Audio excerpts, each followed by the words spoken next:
પ્રકરણ 9 સમયઃ. નમસ્તે બાળમિત્રો, સુપ્રભાત. સુપ્રભાત ટીચર. બાળમિત્રો, આપણું દરેક કાર્ય સમયાનુસાર ચાલતું હોય છે. આપણા જીવનમાં સમયનું ખૂબ જ મહત્વ છે. આપણા કોઈ પણ પ્રસંગ કે કાર્યક્રમ યોગ્ય સમય મુજબ નક્કી થયેલા હોય છે. આમ સમયનું આપણા જીવનમાં ખૂબ જ મહત્વ છે. બાળમિત્રો, તમને ગુજરાતી ભાષામાં સમય જોતા આવડતું હશે, બરાબર ને? હા ટીચર. સરસ. તો ચાલો બાળમિત્રો, આજે આપણે સંસ્કૃત ભાષામાં સમય વિશે માહિતી મેળવીએ. સંસ્કૃત ભાષામાં સમય કઈ રીતે બોલી શકાય તે જોઈએ અને સમજીએ. જુઓ બાળમિત્રો, એષા ઘટી અસ્તિ. આ ઘડિયાળ છે. બાળમિત્રો, ઘડિયાળ તો તમે બધાએ જોઈ જ હશે. ચાલો ઘડિયાળના સમય વિશે માહિતી મેળવીએ. જુઓ બાળમિત્રો, નાનો કાંટો 5 પર અને મોટો કાંટો 12 પર છે. એટલે 5 વાગ્યાનો સમય થયો. સંસ્કૃત ભાષામાં તેને પશ્ચવાદનમ કહેવાય. પશ્ચ એટલે 5 અને વાદનમ એટલે વાગ્યા. એ જ રીતે જો નાનો કાંટો 8 પર અને મોટો કાંટો 12 પર હોય તો 8 વાગ્યાનો સમય થયો. તેથી સંસ્કૃત ભાષામાં તેને અષ્ટવાદનમ કહેવાય. અષ્ટ એટલે 8 અને વાદનમ એટલે વાગ્યા. હવે જુઓ, નાનો કાંટો 3 ઉપર અને મોટો કાંટો 12 પર હોય તો 3 વાગ્યા એમ કહેવાય. સંસ્કૃત ભાષામાં તેને ત્રિવાદનમ એમ કહી શકાય. ત્રિ એટલે 3 અને વાદનમ એટલે વાગ્યા. એવી જ રીતે જો નાનો કાંટો 1 પર અને મોટો કાંટો 12 પર હોય તો 1 વાગ્યો એમ કહેવાય. સંસ્કૃત ભાષામાં તેને એક વાદનમ એમ કહેવાય. 1 એટલે 1 અને વાદનમ એટલે વાગ્યા. બાળમિત્રો, હું તમને 1 થી 12 સુધીનો સમય સંસ્કૃત ભાષામાં બતાવીશ. તમે ધ્યાનથી જોઈને સાંભળજો. પછી હું તમને પ્રશ્નો પૂછીશ, બરાબર? હા ટીચર. જુઓ બાળમિત્રો, નાનો કાંટો 1 પર અને મોટો મિનિટ કાંટો 12 પર હોય એટલે સંસ્કૃત ભાષામાં એક વાદનમ એમ કહેવાય. તે જ રીતે નાનો કાંટો 2 પર અને મોટો મિનિટ કાંટો 12 પર હોય એટલે દ્વિવાદનમ સમય થયો એમ કહેવાય. નાનો કાંટો 3 પર અને મોટો મિનિટ કાંટો 12 પર એટલે સંસ્કૃત ભાષામાં ત્રિવાદનમ સમય થયો એમ કહેવાય. નાનો કાંટો 4 પર અને મોટો મિનિટ કાંટો 12 પર હોય એટલે ચતુર્વાદનમ સમય થયો કહેવાય. નાનો કાંટો 5 પર હોય અને મોટો મિનિટ કાંટો 12 પર હોય એટલે સંસ્કૃત ભાષામાં પશ્ચવાદનમ સમય થયો એમ કહેવાય. નાનો કાંટો 6 પર હોય અને મોટો મિનિટ કાંટો 12 પર હોય એટલે ષડવાદનમ સમય થયો એમ કહેવાય. નાનો કાંટો 7 પર હોય અને મોટો મિનિટ કાંટો 12 પર હોય એટલે સપ્તવાદનમ સમય થયો એમ કહેવાય.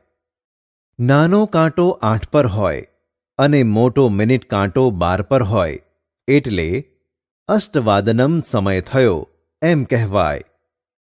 નાનો કાંટો 9 પર હોય અને મોટો મિનિટ કાંટો 12 પર હોય એટલે નવવાદનમ સમય થયો એમ કહેવાય. નાનો કાંટો 10 પર હોય અને મોટો મિનિટ કાંટો 12 પર હોય એટલે દશવાદનમ સમય થયો એમ કહેવાય. નાનો કાંટો 11 પર હોય અને મોટો મિનિટ કાંટો 12 પર હોય એટલે સંસ્કૃત ભાષામાં એકાદશવાદનમ સમય થયો એમ કહેવાય.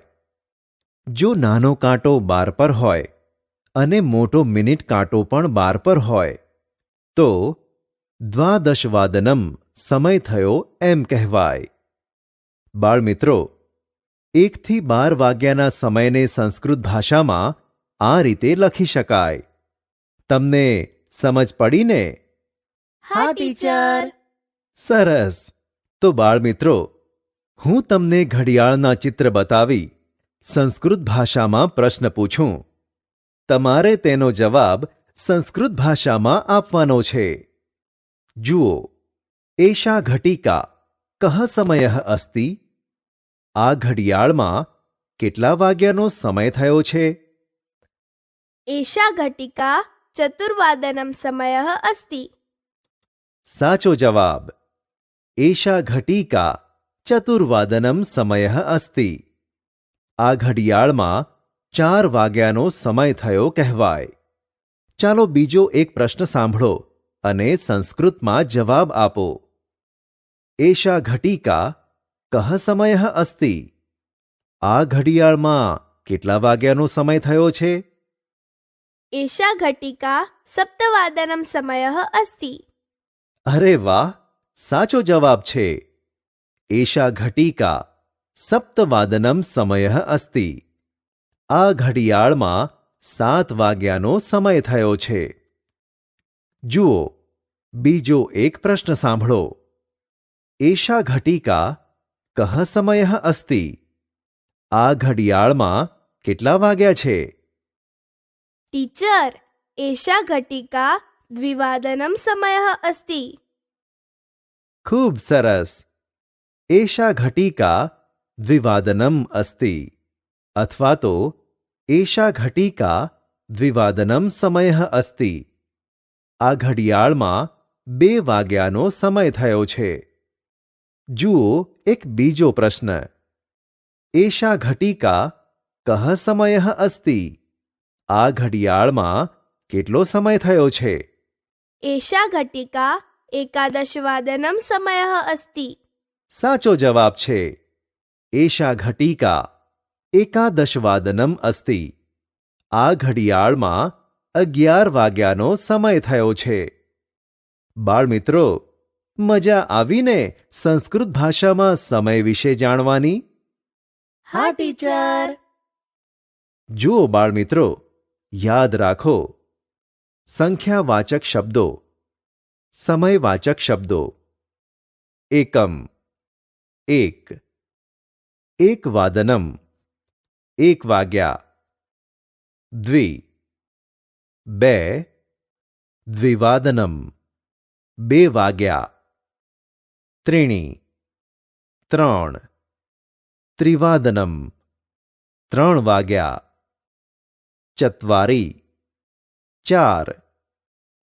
ચતુવાદનમ, 4 વાગ્યા. પંચ, 5. પંચવાદનમ, 5 વાગ્યા. બાળમિત્રો, આમ સંખ્યાવાચક શબ્દોની પાછળ વાદનમ શબ્દ મૂકવાથી આટલા વાગ્યા એમ સંસ્કૃત ભાષામાં કહી શકાય. દાખલા તરીકે, એકમ સાથે વાદનમ જોડતા એકવાદનમ એટલે કે 1 વાગ્યો એમ કહેવાય. આ જ રીતે 1 થી 12 સંસ્કૃત સંખ્યાવાચક શબ્દોની પાછળ વાદનમ જોડી સંસ્કૃત ભાષામાં સમયવાચક શબ્દો બતાવી અને લખી શકાય. તેવી જ રીતે સંસ્કૃતમાં સંખ્યાવાચક શબ્દ પછી વાદને શબ્દ મૂકવાથી આટલા વાગ્યે એમ કહી શકાય છે. જેમ કે ચતુવાદને એટલે 4 વાગ્યે, સપ્તવાદને એટલે 7 વાગ્યે. બાળમિત્રો, ઘડિયાળના સાધનો વિશે સંસ્કૃત ભાષામાં યાદ રાખવા જેવા શબ્દો જુઓ. ઘટી એટલે ઘડિયાળ. વાદનમ એટલે વાગ્યા. વાદને એટલે વાગ્યે. સૂચિ એટલે સોય અથવા ઘડિયાળનો કાંટો.